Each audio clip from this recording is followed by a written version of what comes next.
Good morning, students. As in our last lecture, we will discuss about the states of matter.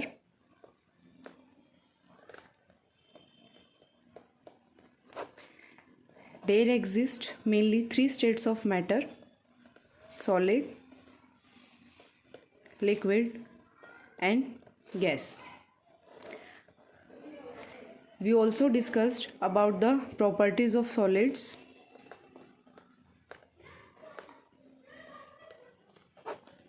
In the last lecture. Today we are going to discuss about the liquid.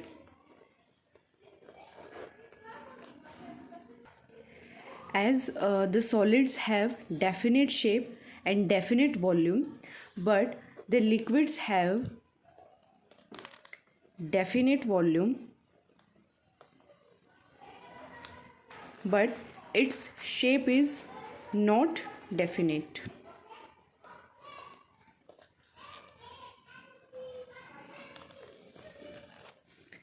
The shape of liquid depends on the shape of container.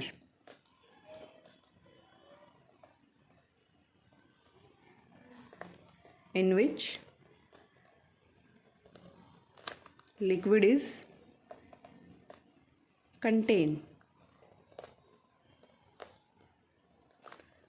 For example, water, petrol, alcohol, etc. All these are the examples of liquid.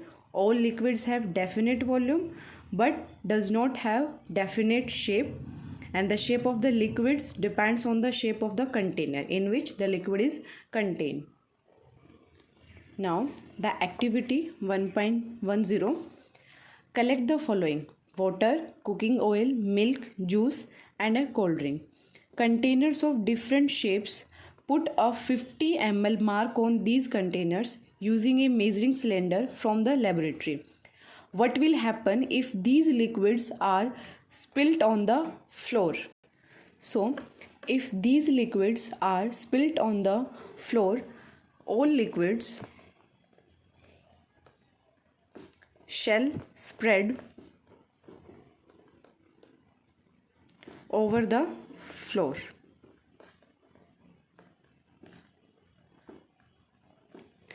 Now measure 50 ml of any one liquid and transfer it into different containers one by one.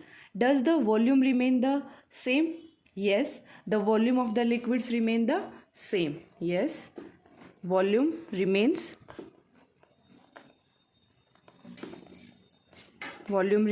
same because all the liquids have definite volume, so the volume remains same.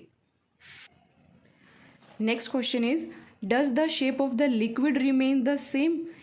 No, the shape of the liquid changes with the shape of the container, so the shape of the liquid does not remain same. Now next question is, when you pour the liquid from one container into another, does it flow easily? Yes, the liquids flow easily. Yes, the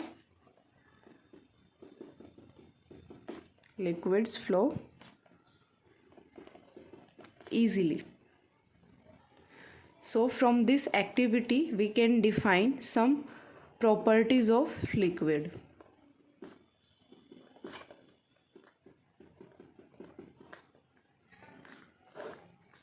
First, diffusion is higher than solids. In case of liquid, the diffusion process means they can easily flow from higher concentration to lower concentration on itself.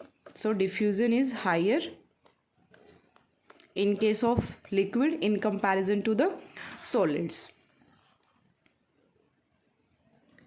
Second one is, liquids are almost incompressible. Yeah, you can say negligible compressibility. We can't compress the liquids.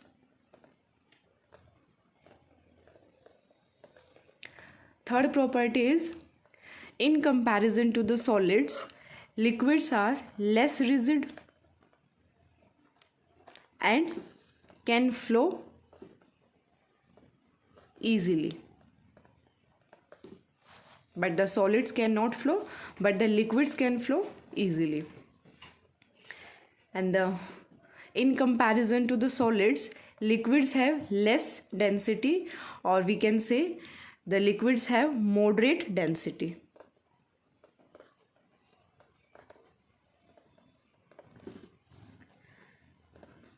The particles of liquids have interparticle space in comparison to the solids.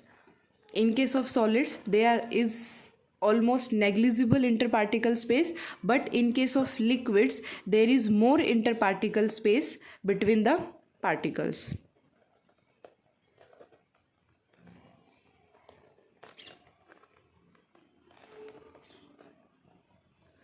Interparticle space is also moderate.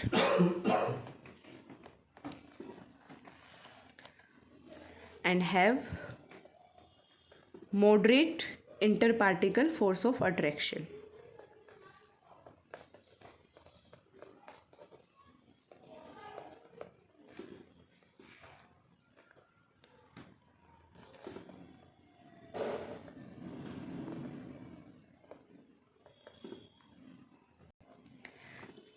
The next state is the gaseous state.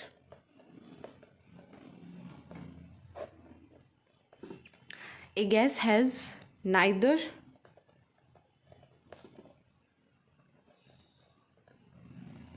definite shape nor a definite volume.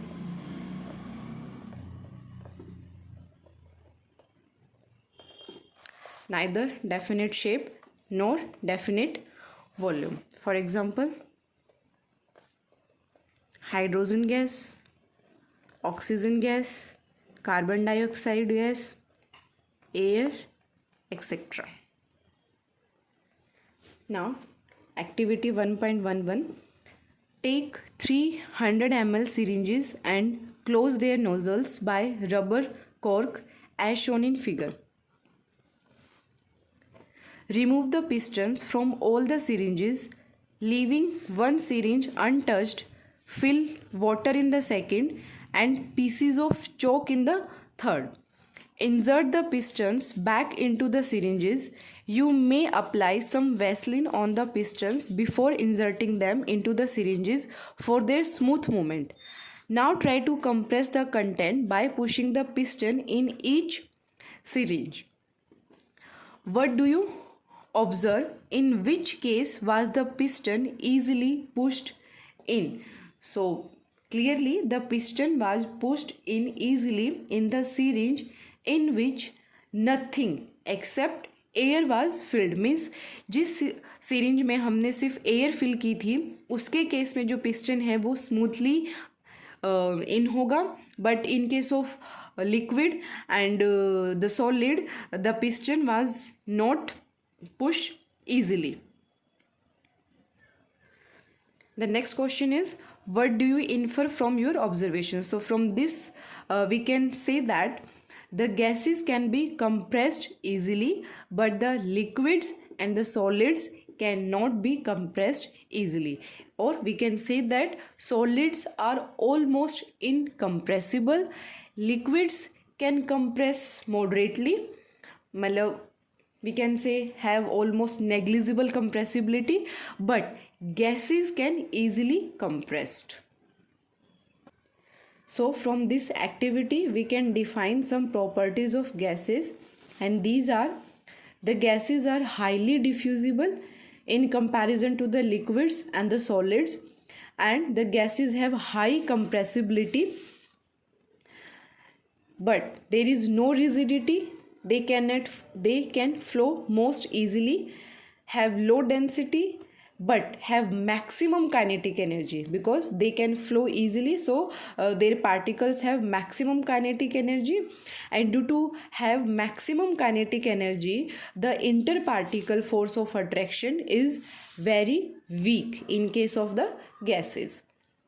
So today enough for the today. Thank you, students.